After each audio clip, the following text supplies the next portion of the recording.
여러분은 예수님이 처음으로 행하신 표적이 무엇인지 알고 계십니까? 병자를 고치신 것도 아니었습니다. 귀신을 쫓아내신 것도 아니었습니다. 죽은 자를 살리신 것도 아니었습니다. 예수님의 첫 번째 표적은 혼인잔치에서 물을 포도주로 바꾸신 사건이었습니다. 요한복음 2장에 나오는 가나 혼인잔치입니다. 그런데 이 사건은 단순히 잔치에 포도주가 떨어져서 예수님이 기적을 베푸신 이야기가 아닙니다. 이 사건 안에는 구약과 신약을 관통하는 놀라운 복음의 비밀이 담겨 있습니다. 오늘의 주제는 이것입니다. 구약의 물이 신약의 포도주로 바뀌었다. 이 말의 의미를 함께 살펴보겠습니다. 혼인잔치에 포도주가 떨어지자 요한복음 2장에는 갈릴리 가나에 혼인잔치가 있었다고 말씀합니다. 그 자리에 예수님의 어머니 마리아도 있었고 예수님과 제자들도 초대를 받았습니다. 그런데 잔치 중에 큰 문제가 생겼습니다. 포도주가 떨어진 것입니다. 당시 유대인의 혼인잔치에서 포도주가 떨어졌다는 것은 단순히 음료가 부족한 문제가 아니었습니다. 잔치의 기쁨이 끊어진 것입니다. 혼인의 영광이 사라질 위기였습니다. 사람의 준비가 다한 자리였습니다. 인간의 기쁨이 한계에 이른 자리였습니다. 그때 마리아가 예수님께 말합니다. 저들에게 포도주가 없다. 이 말은 영적으로 보면 매우 깊은 고백입니다. 사람에게는 참 기쁨이 없습니다. 종교에는 형식이 있을 수 있습니다. 율법에는 규례가 있을 수 있습니다. 예식에는 질서가 있을 수 있습니다. 그러나 예수님이 없으면 참된 생명의 포도주가 없습니다. 3. 예수님이 주목하신 것은 도랑알이었다. 그곳에는 유대인의 정결 예식을 따라 도랑알이 6이 놓여 있었습니다. 성경은 이것을 분명히 말합니다. 그 항아리는 그냥 물을 담는 항아리가 아니었습니다. 유대인의 정결 예식에 쓰는 항아리였습니다. 사람들이 손을 씻고 몸을 씻고 종교적 정결을 지키기 위해 사용하던 물이었습니다. 그러므로 이 물은 구약의 정결 예식, 율법의 규례, 외적인 씻음을 상징한다고 볼 수 있습니다. 구약의 물은 씻음을 말합니다. 정결을 말합니다. 율법을 말합니다. 그러나 그 물 자체가 사람 안에 참 생명을 주지는 못했습니다. 그 물은 장차 오실 예수 그리스도를 가리키는 그림자였습니다. 히브리서가 말하듯이 율법은 장차 올 좋은 일의 그림자입니다. 그림자는 실체가 아닙니다. 그림자는 실체를 가리킵니다. 구약의 물은 예수 그리스도라는 참 실체를 기다리고 있었습니다. 4. 예수님의 명령. 예수님은 하인들에게 말씀하셨습니다. 항아리에 물을 채우라. 하인들은 말씀대로 항아리 아기까지 물을 채웠습니다. 그리고 예수님은 다시 말씀하셨습니다. 이제는 떠서 연회장에게 갖다 주라. 여기서 중요한 것이 있습니다.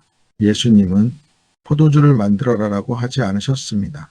예수님은 물을 채우라고 하셨습니다. 그리고 떠서 갖다 주라고 하셨습니다. 하인들이 한 일은 말씀에 순종한 것뿐이었습니다.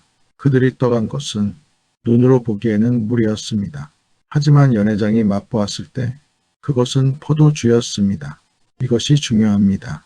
말씀에 순종하여 떠다 줄 때 물이 포도주가 되었습니다. 사람의 눈에는 물이었습니다. 그러나 예수님의 말씀 안에서는 이미 포도주가 되어 있었습니다. 이것은 영적으로 구약 말씀을 보는 눈과도 연결됩니다. 예수님 없이 구약을 보면 물처럼 보입니다. 율법처럼 보입니다. 규례처럼 보입니다. 역사처럼 보입니다. 문자처럼 보입니다. 그러나 예수님 안에서 구약을 보면 그 물이 포도주가 됩니다. 율법이 복음으로 열립니다. 그림자가 실체로 열립니다. 예식이 새 언약으로 열립니다. 문자가 생명으로 열립니다. 5. 구약의 물이 신약의 포도주로 바뀌다. 이 사건의 핵심은 바로 이것입니다. 구약의 물이 신약의 포도주로 바뀐 것입니다. 구약의 물은 정결 예식의 물입니다. 그러나 신약의 포도주는 예수 그리스도의 새 언약을 상징합니다. 예수님은 마지막 만찬에서 잔을 들고 말씀하셨습니다. 이 잔은 내 피로 세우는 새 언약이다. 포도주는 예수님의 피와 연결됩니다. 새 언약과 연결됩니다. 생명과 연결됩니다. 기쁨과 연결됩니다. 잔치와 연결됩니다. 그러므로 가나 혼인잔치의 표적은 단순한 기적이 아닙니다.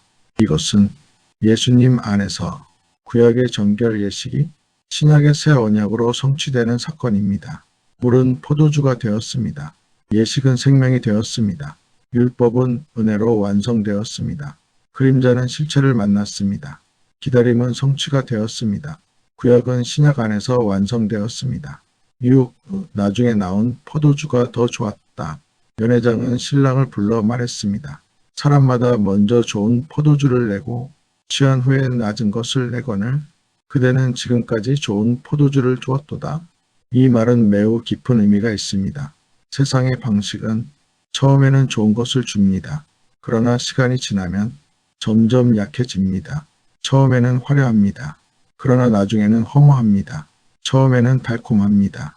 그러나 나중에는 공허합니다. 하지만 하나님의 방식은 다릅니다. 하나님은 처음보다 나중을 더 영광스럽게 하십니다. 구약도 귀합니다. 율법도 하나님의 말씀입니다. 정결 예식도 하나님께서 주신 것입니다. 그러나 그것은 장차 오실 그리스도를 가리키는 그림자였습니다.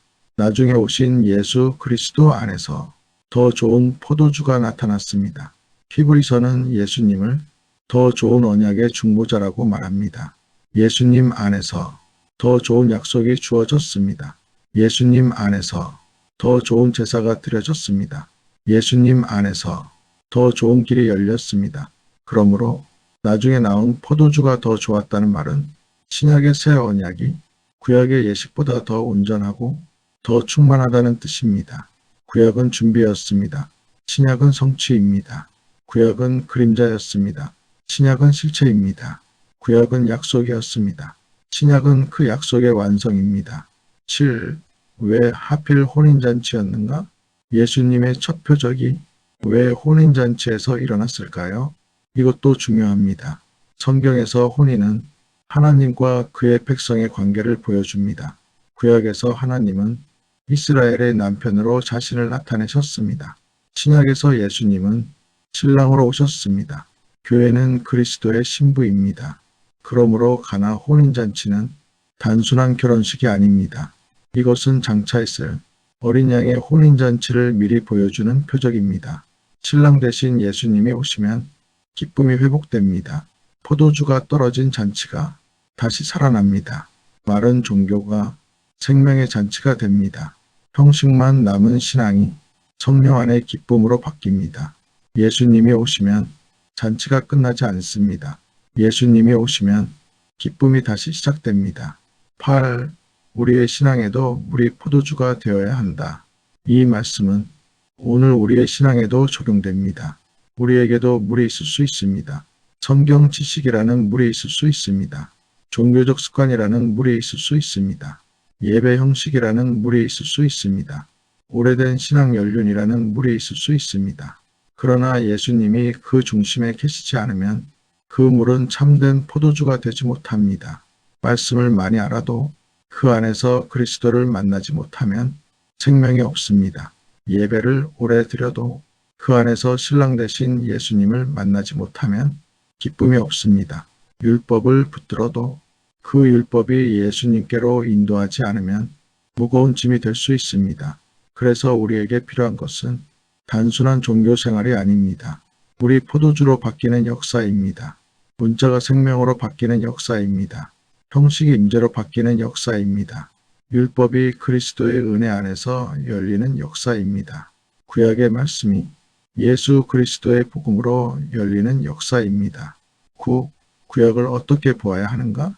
구약은 버릴 말씀이 아닙니다. 구약은 낡은 말씀이 아닙니다. 구약은 예수님을 증언하는 말씀입니다. 예수님께서도 말씀하셨습니다. 너희가 성경에서 영생을 얻는 줄 생각하고 성경을 연구하거니와 이 성경이 곧 내게 대하여 증언하는 것이니라.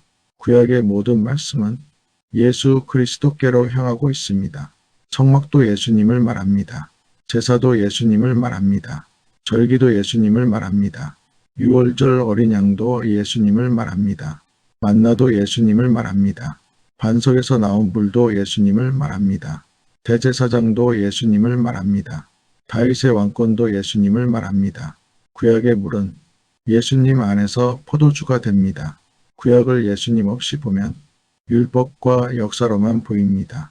그러나 예수님 안에서 보면 그 안에서 새 언약의 포도주가 흘러나옵니다. 10. 가나 혼인잔치의 영적 결론. 가나 혼인잔치에서 예수님은 물을 포도주로 바꾸셨습니다. 그러나 더 깊이 보면 예수님은 시대를 바꾸셨습니다.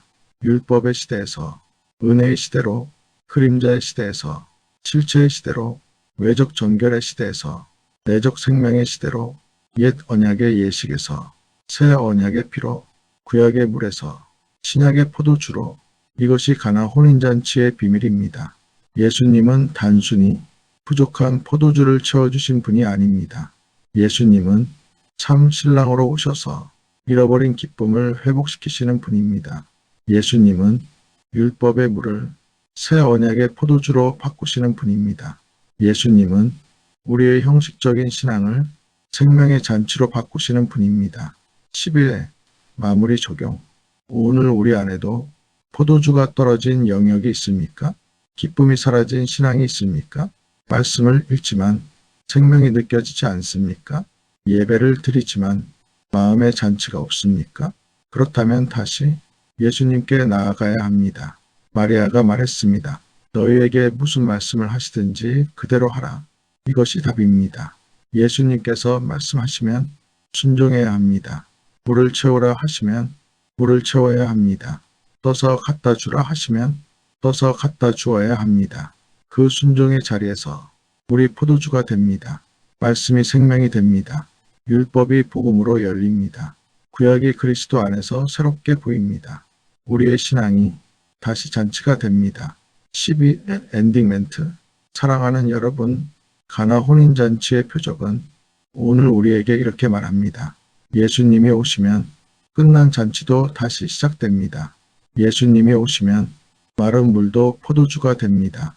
예수님이 오시면 구약의 물이 신약의 포도주로 바뀝니다. 이제 우리는 성경을 문자로만 보지 말고 그 안에서 예수 그리스도를 보아야 합니다. 구약의 물을 떠다 줄 때 신약의 포도주를 맛보게 하시는 분, 그분이 바로 우리 주 예수 그리스도이십니다. 오늘도 주님 안에서 말씀의 물이 생명의 포도주가 되는 은혜가 여러분 가운데 있기를 축복합니다. 아멘.